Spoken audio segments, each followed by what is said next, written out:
Muy buenas tardes a todos los participantes. Les saludamos y les damos una cordial bienvenida desde el Hospital Belén de Trujillo. Bienvenido a todo el personal de salud a la telecapacitación del día de hoy del día de hoy jueves 28 de noviembre con el tema rosácea a cargo del doctor Marco Daniel Gastañudí Peña, médico asistente del Servicio de Dermatología del Hospital Belén de Trujillo. Antes de dar inicio, indicamos que estamos compartiendo el enlace para registro de asistencia durante la ponencia y les recordamos que pueden enviar sus preguntas a través del chat de la plataforma Zoom para poder ser absueltas al finalizar la ponencia. Muy buenas tardes, doctor Marco Astañudí. Es un privilegio tenerlo con nosotros nuevamente. Bienvenido y adelante, lo escuchamos. Hola, buenas tardes. Bueno, hoy nos toca nuevamente compartir una nueva ponencia, una nueva exposición. Espero que nos sea útil a todos, que siempre es bueno comentar, acordarnos, recordar acerca de las enfermedades más prevalentes y las más comunes en nuestro medio y en nuestro servicio. Voy a compartir pantalla. Me avisa, por favor, si se ve, licenciada Sí, doctor, Naida. sí logramos visualizar su ponencia. Ya, entonces vamos a empezar. Hoy día nos toca hablar un poquito acerca de la rosácea. Y bueno, eh, en la primera diapositiva les quiero presentar, bueno, les estoy presentando el esquema típico que encontramos en todos los libros de dermatología o en la mayoría de ellos cuando se habla de rosácea, ¿no? Es un esquema o un dibujo que tiene mucho tiempo ya en la historia de la dermatología y de la rosácea, de la enfermedad, de las descripciones en los libros textos. Y bueno, al costado derecho o al lado derecho de la pantalla podemos ver a un famoso médico francés que, bueno, digamos que desarrolló su actividad, su práctica como cirujano, como traumatólogo, como ortopedista y también como médico clínico, claro, en el siglo XIII, ¿no? Él vivía en Francia desde el año 1298 aproximadamente hasta el año 1368 que desarrolla digamos, el transcurso de su vida y se convirtió en uno de los médicos más famosos de la época, tanto que él fue incluso médico de las cortes reales y de los papas que en esa época pasaron por el Vaticano, ¿no? Guy de Chauliac, como así se llama este famoso médico, fue quien hizo la primera descripción de la rosácea y lo denominó, bueno, o la descripción que él le puso fue de gota rosada o cuperosis, que en francés pues significa gotita rosada, ¿no? Entonces, a partir de ese año, o sea, hace mucho tiempo, digamos desde el siglo XIV, imagínense, tenemos ya la descripción de la enfermedad, que aún no la entendemos por completo y que hasta ahora no se ha descubierto, digamos, un agente etiológico o el motivo de por qué se produce, solamente tenemos teorías, ¿no? Muy bien, entonces, ¿qué es la rosácea? Vamos a definir la enfermedad. Es un trastorno crónico que afecta predominantemente el área centrofacial, nariz, frente, mejillas y mentón, y se caracteriza por un enrojecimiento frecuente, eritema persistente y vasitos dilatados que nosotros conocemos en medicina como las telangiectasias, ¿no? Hay episodios de inflamación, aparición de pápulas y pústulas. Ya sabemos que esta enfermedad es una de las que más se pueden confundir, como vamos a ver un poquito más adelante en algunas gráficas, con lo que es una enfermedad también muy prevalente en dermatología, que es el acné. Estos síntomas se acompañan con frecuencia de inflamación periocular y en ocasiones se asocian con el desarrollo posterior de edemas, hinchazones cutáneas, que se vuelven permanentes o crónicas y que en rosácea se conocen como las FIMAS, que vamos a ver más adelante. En cuanto a epidemiología, es una enfermedad muy prevalente, más o menos el 10% de la población padece de rosácea, es muy frecuente.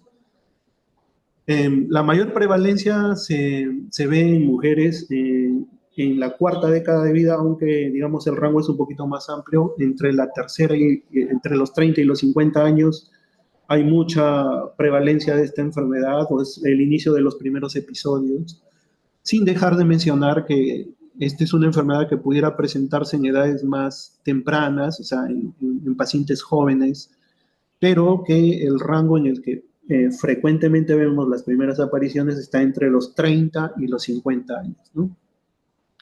También debemos mencionar que este es una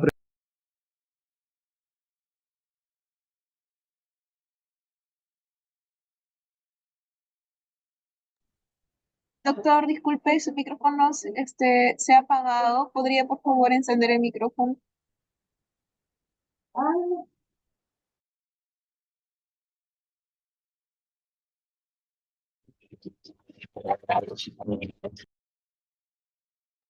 Ahora sí logramos escucharle, doctor. Ay, no.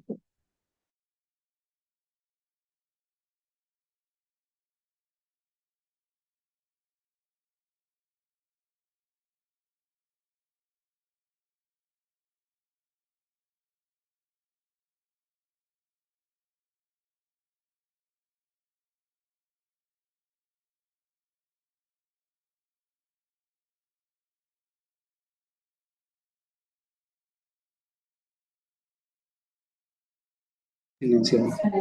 Ahora, Ya, ahora sí. no, aquí está. Sí, que hay que compartir.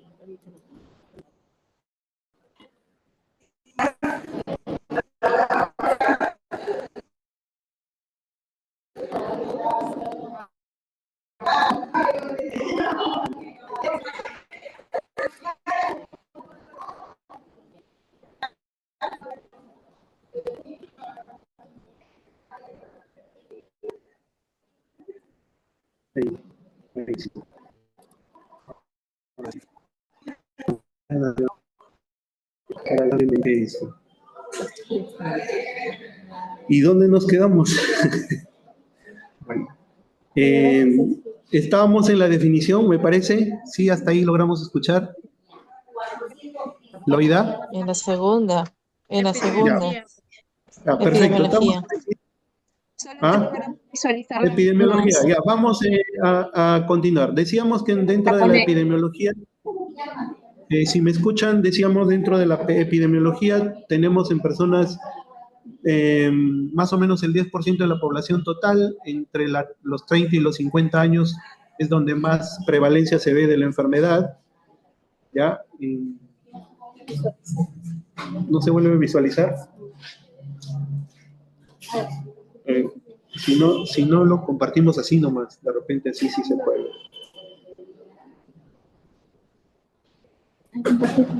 Porque ahí sí se... ¿Sí?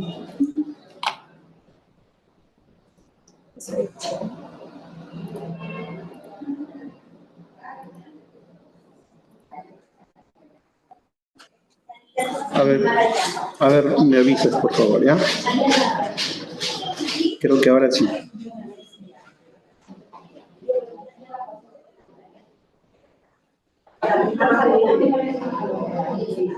Hola.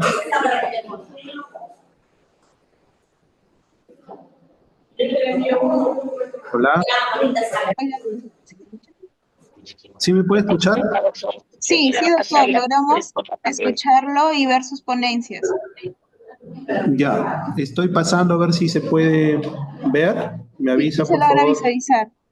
Sí, doctor. Perfecto, entonces continuamos. Vamos, decíamos dentro de la epidemiología, 10% de la población padece de rosácea, la mayor incidencia en personas de 30 a 50 años, en el medio, los 40, hasta la década de los 40, y mayor prevalencia en personas de ascendencia del norte europeo, en nuestro medio los de fototipo bajo, o sea, vale decir personas de piel blanca, ¿no?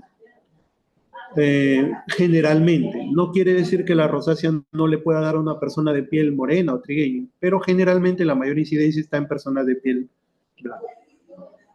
¿Cómo se produce o cómo se manifiesta, ¿no? ¿Cuál es el agente etiológico? No tenemos un agente etiológico a pesar de que la enfermedad ha sido descrita en los años o sea, antes de 1400, o sea, en el siglo XIV, hasta ahora no se ha encontrado, en todas las investigaciones que llevan muchísimo tiempo, no se ha logrado determinar un agente causal. Solamente hay teorías, como decíamos, hay teorías en las que se puede o se infiere de todo el proceso de la fisiopatología que podría ser una desregulación del sistema inmune innato que puede responder a infecciones por ejemplo, parásitos como Demodex folliculorum, que están normalmente en la piel de los seres humanos, y también como bacterias como Helicobacter pylori inclusive, ¿no? O sea, bacterias que están lejos de la piel, que están en el sistema gastrointestinal, bacterias que colonizan el sistema digestivo, por ejemplo, el intestino delgado, están implicadas o podrían estar implicadas en una respuesta de todo el organismo que va a provocar una inflamación crónica a nivel de piel, ¿no? Bueno, esas son solamente teorías. Lo que podemos decir es que estas teorías pues se relacionan varias cosas. Decíamos, el sistema inmune innato regulado al alza, o sea, está sobreexpresado. Hay una desregulación neurogénica también. Y por supuesto que hay factores desencadenantes que lo vamos a ver más adelante, ¿no? Dentro de los que tienen que ver factores desencadenantes como el clima, o sea, los factores climatológicos, los factores de alimentación también, inclusive a veces el área geográfica en la que puede vivir un paciente, ¿no? Tenemos entonces una neurovasculatura hiperreactiva, decíamos, hay una expresión exagerada de la densidad de canales de cationes no específicos que se encuentran en las neuronas sensoriales y en los queratinocitos. Esto hace que la piel obviamente sea una piel que se puede estimular muy rápido, es una piel muy sensible. Y esta piel puede ser estimulada por desencadenantes como incluso la alimentación, decíamos, la temperatura, el ejercicio, el alcohol, ¿no? Una vez que se estimulan, se liberan algunas sustancias como los péptidos vasoactivos, como la sustancia P, el péptido intestinal vasoactivo y otros que son, digamos, sustancias que son proinflamatorias y que van a permitir un desencadenamiento del proceso inflamatorio y que puede hacerse crónico, ¿no? De hecho, se hace crónico en estas infecciones. Hablábamos de una disregulación inmune innata, o sea, el sistema inmunológico. Hay una mayor expresión de estos receptores que se llaman los del tipo TOL2 en los queratinocitos, o sea, en las células de la piel. Y este receptor pues, es un centinela de los estímulos inflamatorios, ¿no? Una vez que está estimulado, desencadena la liberación de péptidos inflamatorios vasoactivos, incluso interleucina número 37, que es una de las responsables de activar e inducir el reclutamiento de neutrófilos. A su vez, los neutrófilos producen óxido nítrico, especie reactiva de oxígeno, metaloproteinasas, y así como el factor de necrosis tumoral alfa y más interleucina 37. Todo esto, o sea, todo este desarrollo del proceso inflamatorio, que lo estamos mencionando de manera, digamos, general, o sea, es un proceso bioquímico complejo que se puede ver clínicamente digamos, básicamente en 3 o 4 síntomas que lo vamos a mencionar, signos y síntomas, ¿no? Dentro de los signos tenemos pues la formación de pápulas, de pústulas y las telangiectasias, ¿no? La inflamación o la vasodilatación, que también nosotros conocemos como la telangiectasias, que son características de esta enfermedad. Hay una disregulación inmune adaptativa, también hay una mayor expresión de los linfocitos TH1 y TH17, sobre todo en el subtipo papulopustular. Ya vamos a ver también los tipos de rosácea, ¿no? Y estos son, digamos, mayor cantidad de macrófagos y mastocitos, se hace que haya una mayor cantidad de macrófagos y mastocitos. Otra cosa importante que se debe conocer es que la luz ultravioleta estimula las metaloproteinasas de matriz, factor de crecimiento de fibroblastos y la mayor cantidad de radicales libres. O sea, entonces sí tiene que ver digamos, las manifestaciones desencadenar manifestaciones en un paciente con rosácea, la radiación ultravioleta es muy importante. La inflamación crónica puede llevar a la hipertrofia de las glándulas, a hacerse una inflamación crónica, un crecimiento de glándulas sebáceas crónico, y esto puede ocasionar un taponamiento folicular. Y eso hace que obviamente en esas zonas crezcan, esas zonas se vuelvan gruesas, se hagan rugosas, ¿no? Y lo que se conoce como la rosácea fimatosa, que vamos a ver también más adelante. En la piel existe una flora, todos sabemos que existe una flora bacteriana, también hay virus, hay hongos y también hay parásitos. Dentro de esos parásitos hay uno que se llama el Demodex folliculorum. Este forma parte de la flora de la piel normal, digamos, pero ya se ha visto, o sea, se ha estudiado que en pacientes que tienen rosácea puede tener 5.7 veces más que en pacientes sanos, ¿no? Este es un dato de un estudio, más o menos en promedio se ve 5 veces más, podríamos decir, que en un paciente que no tiene rosácea. Y dentro de estos parásitos que son considerados como ácaros, o sea, el Demodex folliculorum es un ácaro, pero dentro de este ácaro vive una bacteria que se llama, la bacteria se llama Bacillus oleronius. Se ha demostrado también que hay una reactividad en estos pacientes a las proteínas de este bacilo, que es el Bacillus oleronius.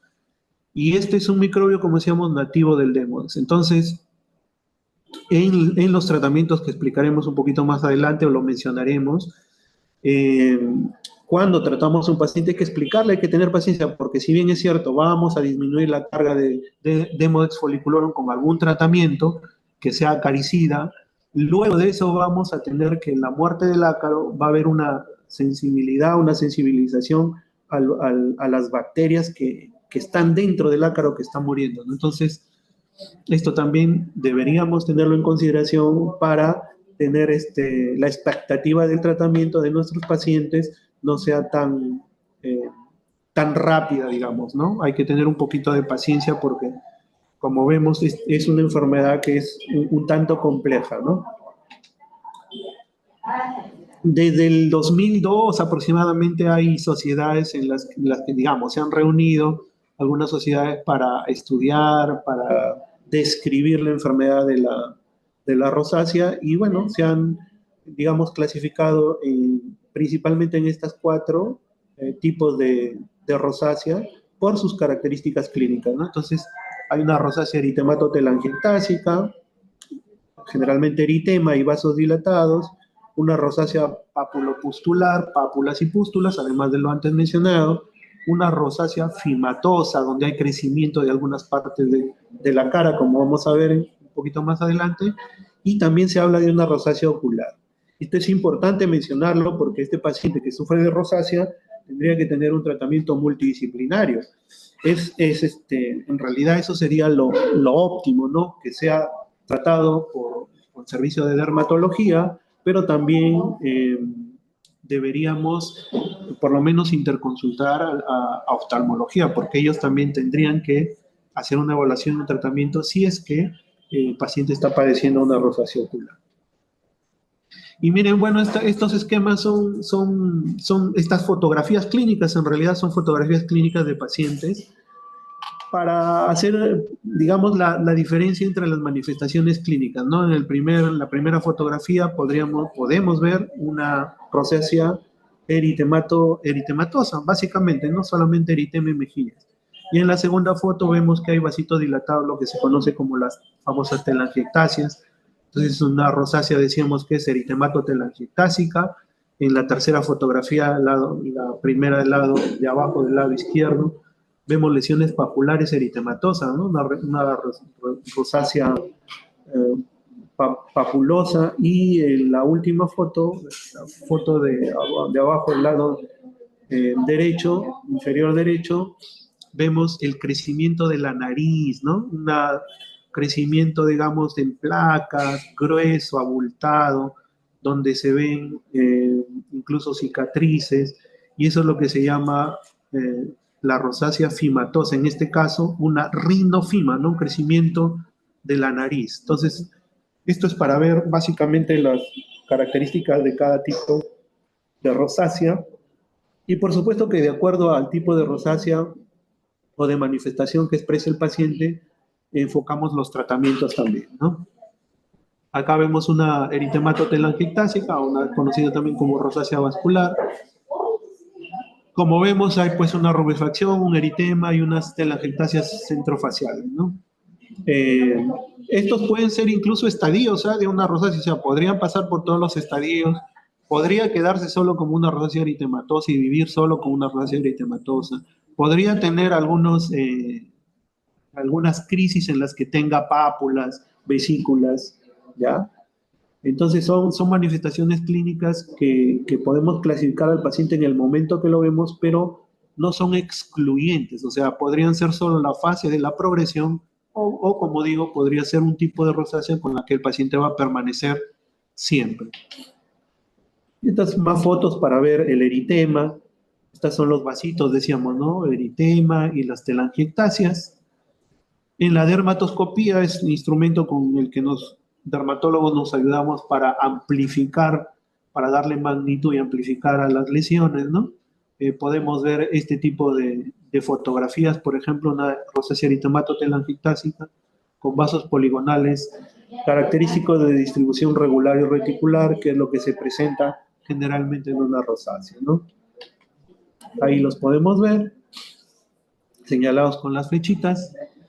Esta es una rosácea papulopustular, ¿no? La rosácea papulopustular es la que, digamos, se confunde más con un acné.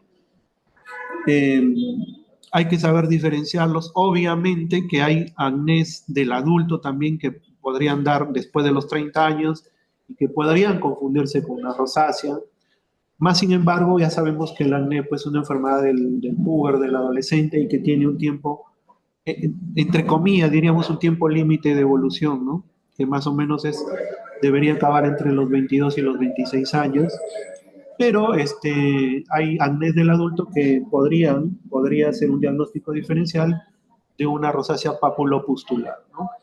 Esta es la segunda forma y predominan las lesiones pápulas y pústulas, en realidad a veces asintomáticas, no se asocian a folículos pilosos, y esto es lo que hace la diferencia con un acné. No existen comedones. Comedones en rosácea no debe haber, o debe haber, digamos, alguno esporádico o alguno pues que exceptúe la regla, ¿no? ¿Ah? Que sea la excepción, pero no deberían existir comedones. Y eso es justamente lo que lo diferencia de un acné. Los comedones son lo que generalmente nosotros conocemos como los puntos negros, ¿no? En términos coloquiales. Entonces, los puntos negros pues, son tapones de queratina que al oxidarse con oxígeno medioambiental se convierten cambian de color y se convierten en lo que como conocemos como puntos negros. Entonces, acné con comedones, rosácea sin comedones, ¿ya? No deben existir comedones. Bueno, acá tenemos, miren, otra foto donde se ve el eritema, las pápulas y las pústulas, y acá tenemos el otro tipo de rosácea, que es la rosácea fimatosa.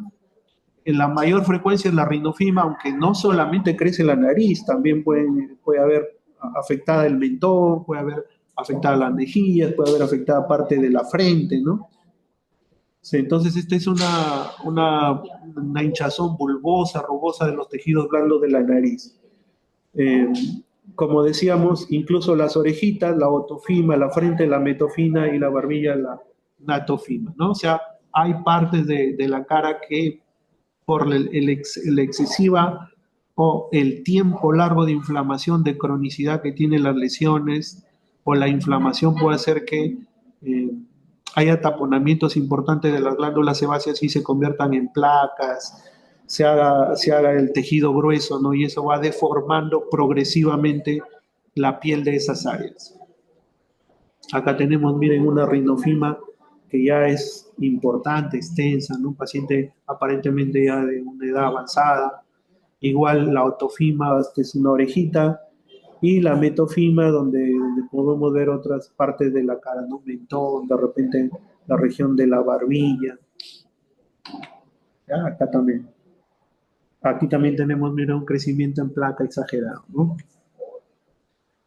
La dermatoscopía de la rosácea papulopustulosa y fimomatosa. eh, Tenemos acá, como vemos, la papulopustulosa, donde se ven pues algunos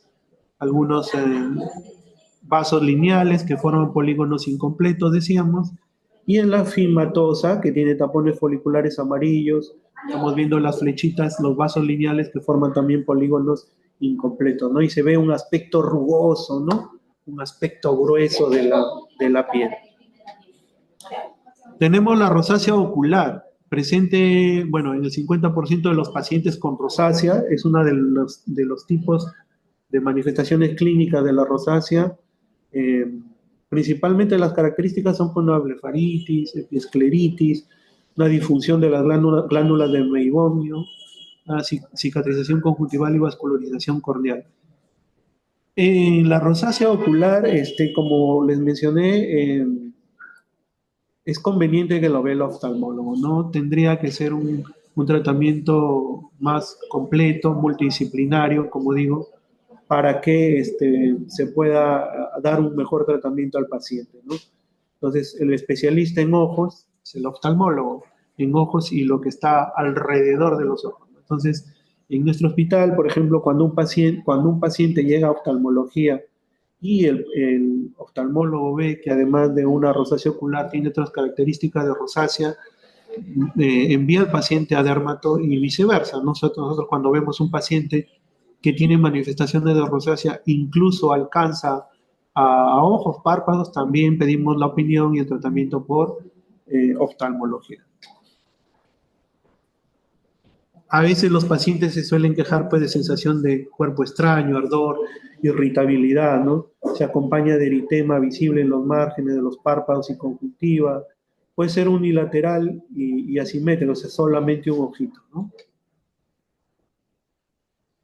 Además, hay también pues la rosácea granulomatosa, una variante de la enfermedad, es una variante de la enfermedad caracterizada por pápulas y nódulos de color rojo, amarillo o amarillo café, ¿no? Se sitúa en maxilares y regiones periorificiales de forma asimétrica. El diagnóstico se basa en los hallazgos histopatológicos de un infiltrado granulomatoso. Esta es una variante, ¿ya? Las manifestaciones clínicas o los tipos clínicos ya los mencionamos. Está la rosácea eritematotelangiectásica, como decíamos, la pápulo-pustular, la fimatosa y la ocular. Esos son los tipos clínicos. Y dentro de esos tipos clínicos hay variantes. Una de esas variantes es la rosácea granulomatosa, que acá lo acabamos de ver, lo estamos viendo, ¿ya? Y la otra variante, podríamos decir, es la rosácea conclavata o rosácea fulminante, que también es conocido como pioderma facial. Es una erupción de pústulas y quistes con ausencia de comedones, eritema y edema marcado. Esta sí deja cicatrices graves, profundas, ¿no? Y lastimosamente digo, es más frecuente en mujeres, porque las mujeres son quienes tienen más detalle con el cuidado de la piel, ¿no? A veces los varones somos un poco descuidados en el cuidado de la piel. Las mujeres son más cuidadosas, digamos, pero lamentablemente se presenta más en chicas que en chicos. Hay algunas manifestaciones, además de lo que ya mencionamos, que son el eritema, las pápulas, las pústulas, ¿no? Hay alteraciones sensoriales, hay disestesias faciales, ¿no?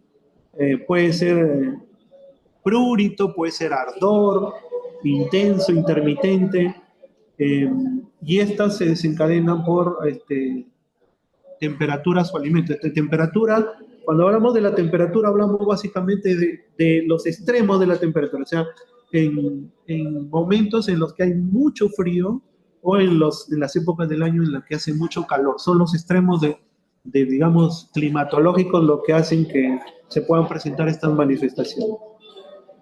El diagnóstico generalmente es clínico, ¿no? Aunque, como decíamos, la Sociedad Nacional de Rosácea, que está más o menos del 2002 con la caracterización y los criterios que se han ido, no se han modificado mucho en el lapso del tiempo, pues tiene sus criterios diagnósticos, sus criterios mayores y criterios secundarios, como lo tiene otras enfermedades. Pero básicamente el diagnóstico es clínico, ¿no? Clínico, una exploración física para ver el tipo de manifestaciones, Y bueno, si quieren, si queremos ser un poquito más técnicos y tener una valorización de acuerdo a los criterios mayores y menores o criterios secundarios, pues podríamos usar la escala de la Sociedad Nacional de Rosácea, ¿no? Para eso se necesita un criterio de diagnóstico y dos o más criterios mayores de los que vemos en esta tablita del lado derecho, ¿no? Criterios diagnósticos: eritema fijo que afecta el tercio central de la cara, y las intensificaciones transitorias e intermitentes, como hemos visto con algunos cambios de temperatura, algunos alimentos que los vamos a mencionar, y hay algunos cambios como cambios en nariz, oídos y barbilla que ya se considera un criterio diagnóstico. Y los criterios mayores, pues flushing, pápulas, pústulas, telangiectasia, síntomas oculares, ¿no? Hay otros criterios que se denominan los criterios secundarios, que pueden ser ardor, edema, resequedad, ¿no? que también suelen presentar estos pacientes. Ahí está la histología de la rosácea: eritemato telangiectásica, como vemos, vasos superficiales dilatados, con células endoteliales prominentes, edema de dermis. Hay lo que se denomina histología la espongiosis, ¿no? Y la exocitosis de linfocitos en epidermis. Bueno, esto es, digamos, solamente para tener una idea de lo que se podría ver en una histología. Obviamente que cuando no estamos seguros de un diagnóstico, decimos que esta enfermedad, el diagnóstico es clínico, pero siempre en algunas enfermedades que no presentan todas las características que quisiéramos, o sea, no viene tal como nos dice el libro, a veces podemos tener una duda y solamente una sospecha diagnóstica, ¿no? Entonces no es un diagnóstico definitivo, sino es un diagnóstico probable que lo podríamos confirmar o acentuar con una biopsia para ver el tipo de tejido que nos presenta esas áreas de lesión, ¿no? Aquí están los vasos, el edema, la espongiosis, decíamos, y la exocitosis de los linfocitos, ¿no? Vamos a ver. Esta es una histología de una rosácea papulopustular, donde ya se pueden ver neutrófilos junto al folículo, edema superficial, inflamación, o sea, células típicas de neutrófilos, el proceso inflamatorio, y también las pústulas con colección de neutrófilos. Ustedes saben que cuando hay pústulo hay una cantidad de neutrófilos importante, ¿no? También se ha dividido la rosácea por su gravedad, ¿no? Entonces sí tenemos leve, moderada o grave, pues no de acuerdo a las lesiones, ¿no? Esto lo vamos a pasar, o sea, esto ya es a criterio del médico que esté evaluando, ¿no? Entonces es más general la clasificación, y bueno, siempre hablamos de grave cuando hay muchas lesiones y cuando hay posibilidad de que haya cambios permanentes como cicatrices, ¿no? Mencionamos algunos diagnósticos diferenciales. ¿Cómo nos podemos confundir, ¿no? La rosácea, por ejemplo, con el lupus eritematoso sistémico agudo cuando se presenta en alas de mariposa, como vemos en la primera foto.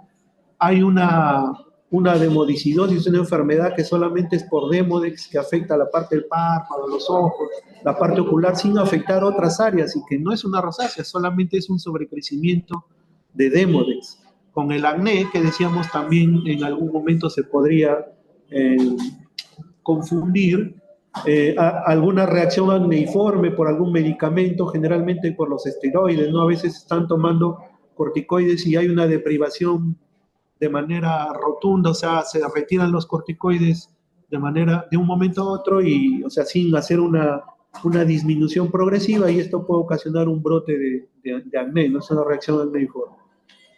La dermatitis seborreica, cuando hay descamación y eritema, también se puede confundir. El síndrome carcinoide, que puede producir rubores prolongados, ¿no? Síntomas adicionales son sudoración, broncoespasmo, diarrea, problemas incluso neoplásicos del sistema gastrointestinal.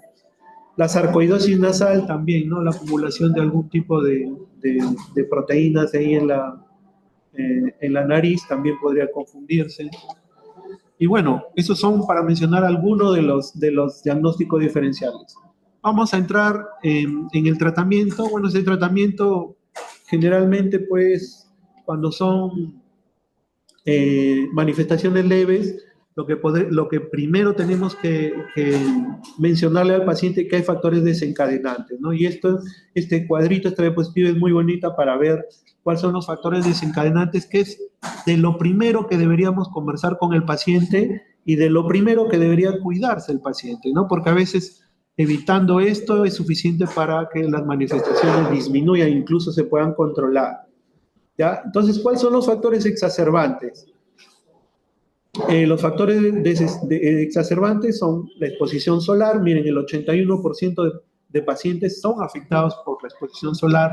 El estrés es una enfermedad como otras de piel que están muy relacionadas con la parte emotiva, emocional. Casi el 80%, el 79% es un desencadenante.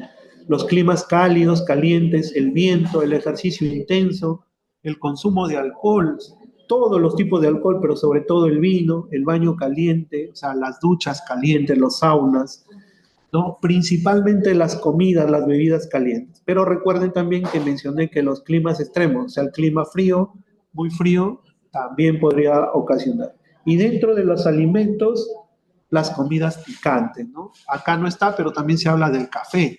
Las comidas picantes, el café también pueden ocasionar, digamos, una exacerbación del cuadro. ¿Qué otras cosas más que no están, digamos, totalmente aceptadas, pero que también en algunos trabajos se ve? El consumo de grasas, el consumo de azúcares, los azúcares refinados, chocolates, dulces, gaseosos, todo lo que ya viene dulce de la tienda, digamos, y los lácteos, ¿no? Pero estos que están en este cuadro sí, pues son factores exacerbantes que el paciente debe conocer y debe saber que van a hacer de que los síntomas permanezcan, se agraven o no haya una buena remisión, no haya un buen control de la crisis.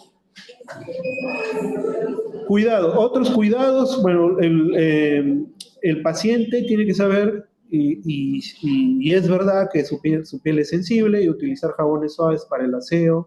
Se prefiere agua tibia, casi frita, no se frota la piel por la sensibilidad de la piel, y hay que evitar jabones fuertes, decía, ¿no? Que pueden alcalinizar e irritar la piel. En nuestro medio, a todos los pacientes que tienen alguna lesión en piel, se les suele poner jabón de ropa, porque es la costumbre, la creencia, decir que el jabón de ropa pues lo va a curar y lo va a sanar o lo va a limpiar de todo lo que está mal en la piel. Entonces eso es perjudicial. Hay que hacer una hidratación frecuente de la piel para reparar, mantener la función de barrera, usar alguna cremita rehidratante, alguna cremita emoliente para ayudar a la reparación de la piel. Y la humectación también, pues, 1 o 2 veces al día, ¿no? Bueno, acá hemos puesto que la protección solar, pues, para evitar la radiación ultravioleta, que es importante, y el sol, hemos dicho que hay algunos que ustedes conocen, seguramente han visto en el mercado. De preferencia, pues, se usan protectores que tengan filtros o pantallas minerales, ¿no? Como el óxido de zinc o de titanio, incluso óxido de fierro, pero a veces a las personas no les gusta mucho porque dejan un efecto de mimo, ¿no? Se ve el fotoprotector que nos deja un efecto blanco de repente en la cara, pero en general digamos, estos protectores solares minerales son mejores que los químicos, ¿ya? Los protectores los protectores solares con químicos van a absorber la luz, digamos, y lo van a distribuir en forma de energía calórica, mientras que los protectores solares con minerales o pantallas van a repeler, van a rechazar los rayos. ¿Qué más se debe evitar? Se debe evitar los maquillajes, ya los maquillajes que son a prueba de agua, pues esos taponan, son difíciles de quitar, taponan los poros. Productos astringentes, no se debe aplicar alcohol, mentol, menta, alcanfor, nada. Los cosméticos, fragancias fuertes, los ácidos de fruta, los ácidos glicólicos, no las cremas exfoliantes. Puede hacerse un peeling, me han preguntado muchas veces, sí, pero tiene que hacer con sustancias adecuadas y un profesional que esté capacitado y que sepa cómo manejar estos peelings, ¿ya? Pacientes con pieles sensibles y con rosácea, sí pueden hacerse peelings, pueden hacerse algunos tratamientos, pero tienen que ser evaluados primero y, digamos, escoger qué tipo de productos se pueden aplicar sobre esas pieles que son muy sensibles, ¿ya? Y que están dañadas, ¿no? crónicamente irritadas, así que hay que tener cuidado.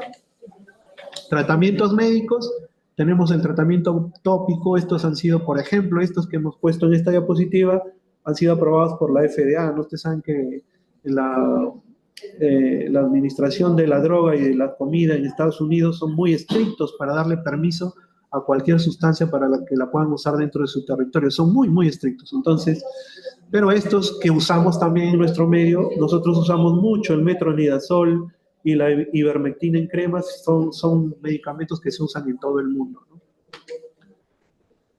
Obviamente que el tratamiento se debe hacer de acuerdo al tipo de manifestación clínica que tenga el paciente, ya sea una rosácea papulopustular, eritemato telangiectásica, una rosácea fibrosa o una rosácea ocular, ¿no? Entonces ahí depende de la severidad, si es leve, moderada o severa, también damos los tratamientos, ¿no? En el tratamiento oral, pues lo que más utilizamos es la ivermectina, la doxiciclina, la aminociclina y los macrólidos, como la citromicina, ¿no? También el metronidazol. Si son ya, digamos, difíciles de tratar, podríamos usar el trimethoprim sulfamethoxazol, una sulfa, incluso podríamos llegar a los derivados de los retinoides, como la isotretinoína. En pacientes con lesiones eritematotelangiectásicas, lo mejor que tenemos y que podríamos darles la luz pulsada intensa, ¿no? Que es increíble para este tipo de pacientes, pues la recuperación es rápida, los resultados son muy visibles y se pueden hacer sesiones cada 3, cada 4 semanas y desde la primera sesión se ven los resultados, ¿no? O sea, si tendríamos que escoger algo en eritematotelangiectásica, pues podríamos escoger la luz pulsada intensa y también podríamos darle tratamientos tópicos, que ahora hay muchos tratamientos de muchos laboratorios laboratorios dermatológicos que hacen de que el eritema se controle, disminuya, que los vasos se vayan cerrando progresivamente, ¿ya? O sea, hay tratamientos, hay armas para poder mejorar la condición del paciente.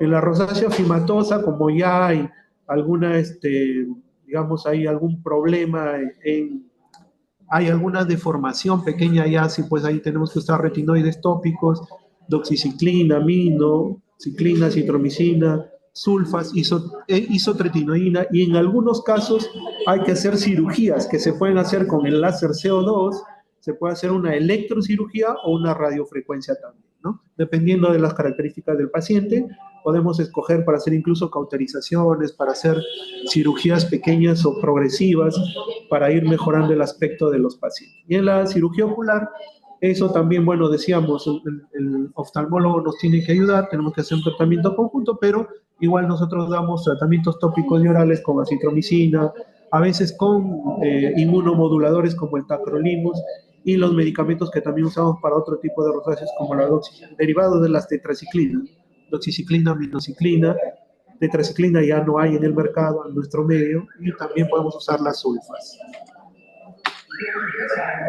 Tratamiento tópico, ya lo mencionábamos, está el ácido acelaico, vamos a pasar esto. La ivermectina tópica, que también lo usamos mucho, tiene un efecto muy importante contra el Demodex folliculorum, que es uno de los, digamos, factores que hace que la rosácea se manifieste y se haga intensa, se haga crónica. Esta ivermectina crónica se puede usar 1 o 2 veces al día y se puede usar hasta 4 meses, ¿no? Es segura. Hay reportes que lo usan largo tiempo, hasta 52 semanas. El metronidazol de 0,75 a 1% también 2 veces al día, mejoría importante. También tiene actividad sobre el Demodex, sobre el Bacillus oleronius también, ¿no? Y como otros medicamentos, pues cuando se usa, digamos, en pieles irritadas puede causar un poquito de ardor, de escozor y producir igual digamos, mantener la irritación, ¿no? Inhibidores tópicos de la calcineurina, tacrolimus y pimecrolimus. Tacrolimus son medicamentos un poquito costosos, no lo tenemos en el Ministerio de Salud. Tendría que ser tratamientos particulares. Se pueden usar 2 veces al día, a veces 2, 3 semanas, 4 semanas, ¿no? O sea, también se puede usar hasta 16 semanas o 4 meses. Tratamiento oral, ya decíamos, tetraciclinas. Nosotros generalmente ya no usamos tetraciclina porque no hay en el mercado. Era un excelente tratamiento. Hasta hace pocos años se usaba, digamos, ha salido del mercado. Lo que usamos bastante es la doxiciclina y la minoxiclina en las dosis que se mencionan, ¿no? 100 o 200 miligramos diarios, igual minoxiclina, ¿no? Se absorbe bien con los alimentos, hay que tener eso en cuenta, o sea, lo puede tomar con los alimentos, con el almuerzo, con la cena, entonces se absorbe bien y es un medicamento que es fácil de usar, es seguro y que está al alcance de todos. Hay terapias combinadas, por supuesto, o sea, vía oral y vía tópica, ¿no? También hay macrólidos por vía oral, acitromicina, eritro, claritro, también podemos usar. El metronidazol oral también lo podemos usar, aunque en realidad nosotros no preferimos que sea solamente tetraciclinas, derivados de las tetraciclinas, pero tenemos otros esquemas también que en algún momento se usan cuando falla pues, el tratamiento de elección, que son las derivados de las tetraciclinas. Macrólidos, metronidazol. Y bueno, en un tercer escalón terapéutico podríamos usar la isotretinoína en dosis de 0.5 a 1 miligramo kilo día o de 10 miligramos kilo día, ¿no?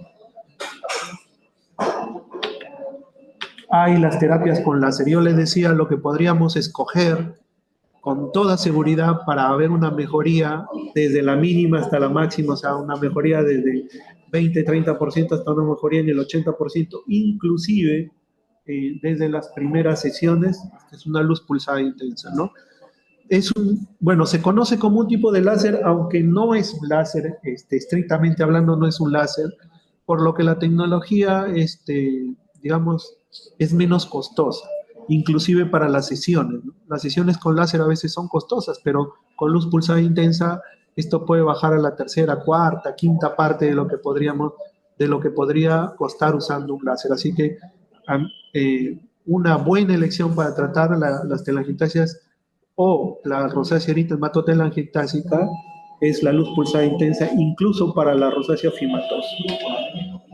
Hay otros tipos de láser que realmente en nuestro medio no lo aconsejamos mucho, no lo tenemos. El láser tiene sus pros y sus contras. En pieles de nuestro tipo, de nuestra raza, a veces pigmentan, producen manchas, atrofia de piel, quemaduras. Entonces, pero en la bibliografía está descrito, probablemente en otro tipo de pacientes de fototipos más bajos, pacientes europeos, ¿no? Escandinavos, podrían usar sin ningún problema este tipo de tecnologías, ¿no? Y tratamientos quirúrgicos, bueno, el tratamiento quirúrgico puede ser una alternativa para la rinofima, puede ser con bisturí, con anestesia local, con el electrocauterio, o sea, una electrocirugía, una electrocoagulación, una dermoabrasión, un peeling profundo, un láser CO2 con crioterapia también, ¿no? Y los resultados son buenos, pero depende también de quién va a realizar el procedimiento, ¿no? Procedimiento que tiene que ser realizado por un médico especializado en el uso de este tipo de tecnología, y también el paciente hay que tamizarlo bien, o sea, un paciente que realmente requiera este tipo de tratamiento, ¿no? Porque hay mucho riesgo, pues el riesgo de la atrofia, de la cicatrización, el riesgo de la cicatrización de esqueloides en rostros, el riesgo de que pueda producir una irritación crónica, ¿no? Que pueda degenerar en una úlcera. O sea, tiene la placa gruesa y le dejamos una herida, peor, ¿no?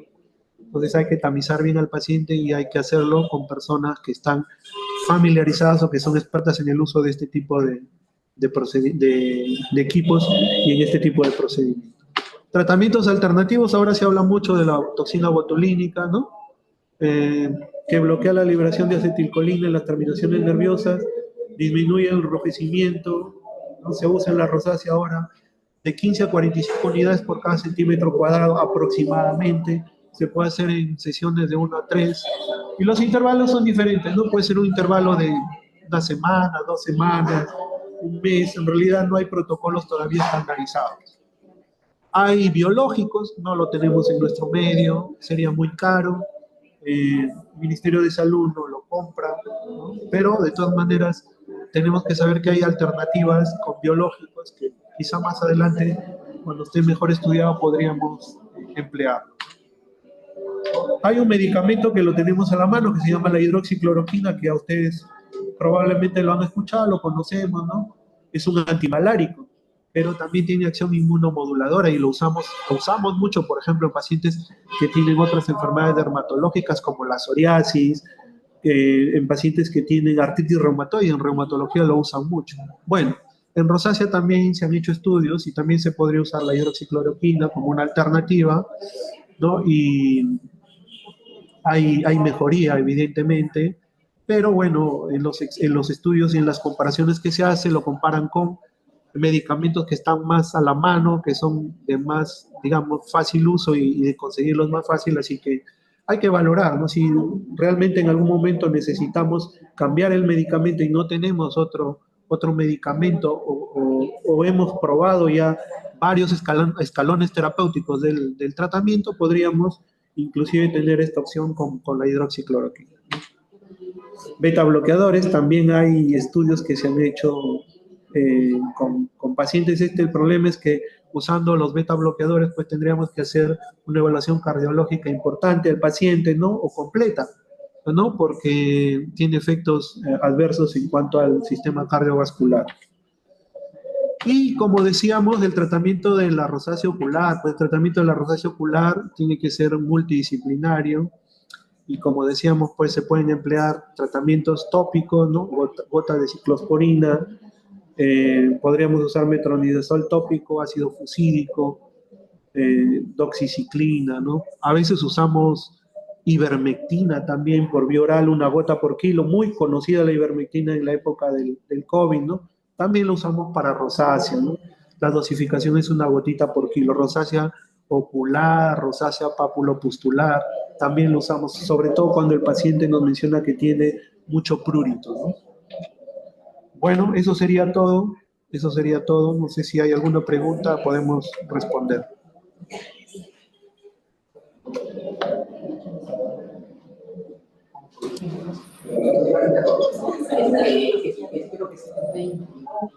Listo, doctor. Muchísimas gracias por su ponencia del día de hoy. Agradecemos por la información que nos ha brindado. Igualmente a nuestros participantes, agradecerles por el apoyo y por la presencia en la telecapacitación del día de hoy. Doctor, vamos a dar unos segundos a nuestros participantes para que nos puedan realizar sus consultas mediante el chat del Zoom, en lo que están ingresando sus preguntas. Doctor, ¿alguna recomendación que tenga para agregar y culminar con la ponencia del día de hoy?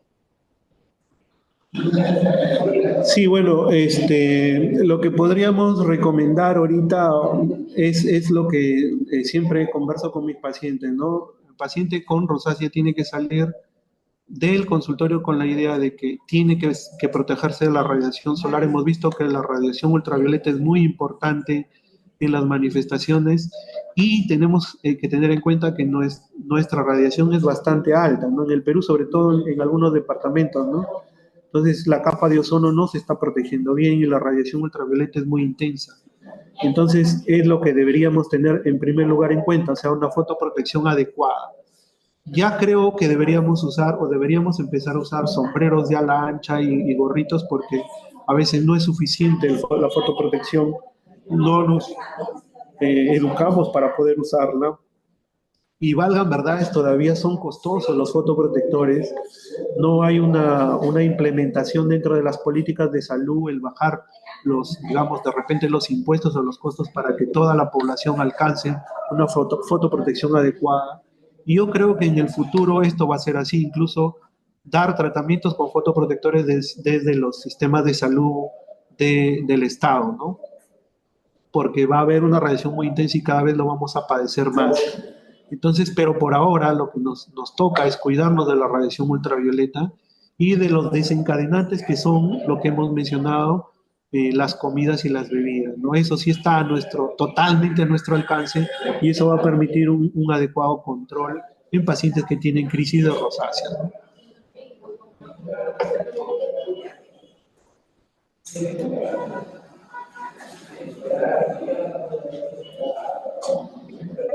Gracias por sus recomendaciones. Vamos a dar inicio a la lectura de las preguntas de nuestros participantes. Sí, como primera pregunta, nos comentan. ¿Qué bloqueador es recomendable para piel grasa y a la vez para evitar el acné? Ya, esto de los bloqueadores es bien importante, ¿no? Y a veces siempre nos están consultando. Miren, los bloqueadores solares o los fotoprotectores, si es un paciente que tiene una piel grasa, tiene que usar un bloqueador muy ligero, un fotoprotector muy ligero para no tapar los poritos y las lesiones y no permitir que, digamos, se conviertan luego en granitos, ¿no? En pápulas, en pústulas. Entonces, lo que debemos pedir siempre o tratar de pedir es un, un fotoprotector que sea muy fluido, que no sea grasoso, que no sea denso. En los laboratorios farmacológicos lo conocen como un fotoprotector para el control de grasa, así, ¿no? Para el control de grasa, ¿no? Hay diversas marcas, ¿no? Les podría mencionar, por ejemplo, para mencionar alguna, el Eucerin Oil Control, que es control de grasa, que hay con color, sin color, de la marca Eucerin. Hay, por ejemplo, el Antelios Toque Seco Fluido, que es de la Roche, que también es para pieles oleosas o pieles grasosas.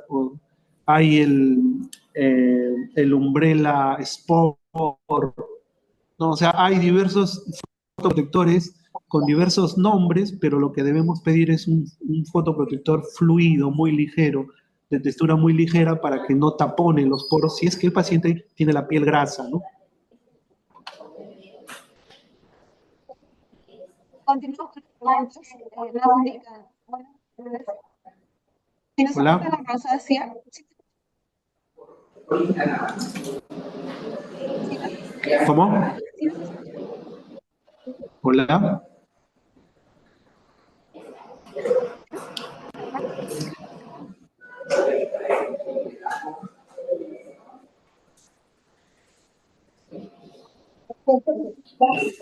doctor, ¿logra escucharnos?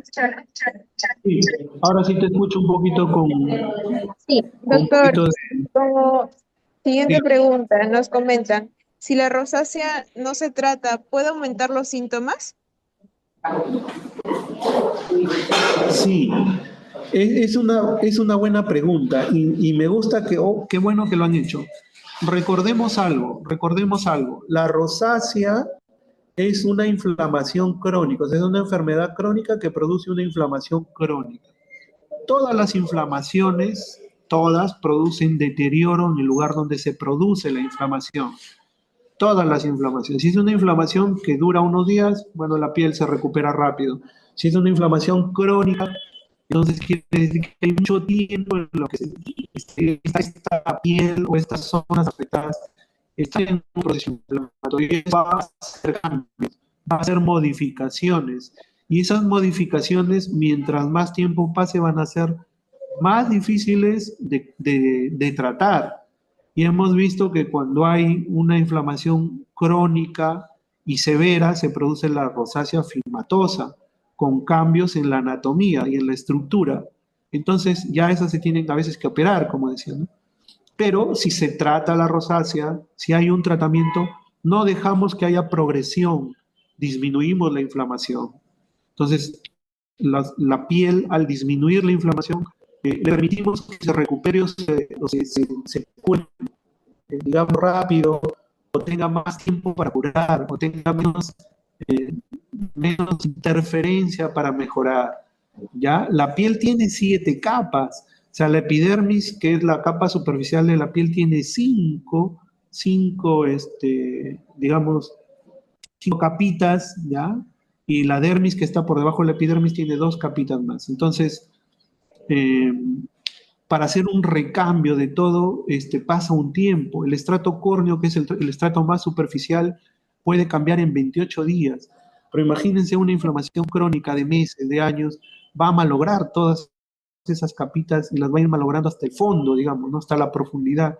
Y eso no va a permitir que luego haya una buena recuperación cuando ya queremos tratar. Así que la rosácea se debería tratar desde el momento en que se hace el diagnóstico, sea cual fuese su estadio clínico y sus características clínicas, ¿ya? Pero debería tratarse. doctor. Muchísimas gracias por su respuesta. Continuamos con las preguntas. Como última pregunta tenemos, ¿el embarazo y el uso de anticonceptivos podría exacerbar la rosácea? Eh, sí, miren, o sea, tenemos que tener en consideración algo que también lo hemos mencionado. Esta enfermedad, la rosácea, está muy asociada a eh, el estrés emocional, o sea, a los problemas emocionales, emotivos, ¿ya? Entonces, en algunos casos, en algunas pacientes embarazadas, puede exacerbarse el cuadro más si hay algún tipo de complicación.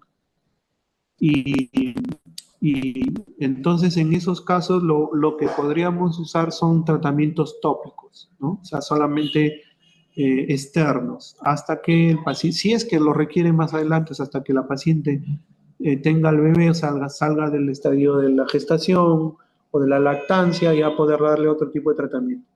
Pero sí, en algunos casos en el embarazo se puede exacerbar los cuadros de rosácea.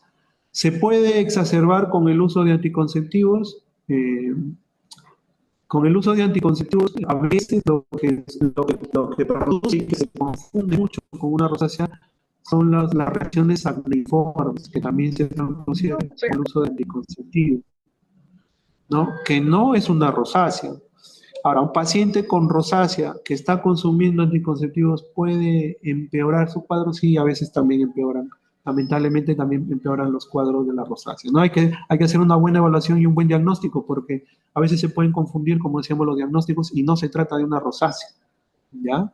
Hay reacciones acneiformes que pueden deberse a esteroides, como decíamos, a corticosteroides, pueden deberse a tratamientos hormonales o al consumo de hormonas. No he tenido pacientes, por ejemplo, vale la pena comentarlo acá, que han consumido la píldora del día siguiente. O sea,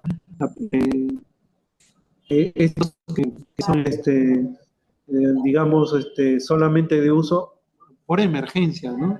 Que deberían usarse 3 o 4 veces al año, si no mal recuerdo. Entonces, hay pacientes que las consumen constantemente, ¿no? La píldora del día siguiente, contraceptivo de emergencia, pero consumen varias veces, digamos, y esto desencadena reacciones alérgicas, que no son rosáceas, ¿ya? Pero tendríamos que evaluar al paciente y ver, hacer el diagnóstico y ver si efectivamente es una rosácea y con qué otras sustancias puede exacerbarse. Una de las sustancias que puede exacerbarse sí son los anticonceptivos.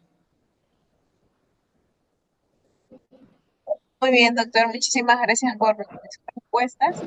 Con el vista de que ya no tenemos más preguntas por parte de nuestros participantes, vamos a dar por finalizada la ponencia del día de hoy. Muchísimas gracias por su tiempo, por su exposición y también por la información que nos ha brindado, doctor Marco Gastayudí.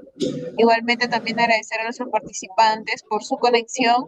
Se les ha dejado el link de asistencia para que puedan registrarse correctamente. Agradecidos con todos los mensajitos de agradecimiento para el hospital por parte de Telesalud y también por parte de nuestro especialista, el doctor Gastayudí, para cada uno de ustedes. Se les está dejando el link de asistencia para que se puedan suscribir y estamos viéndonos en las próximas telecapacitaciones. Muchas gracias. Muy buenas tardes con todos. Gracias, permiso.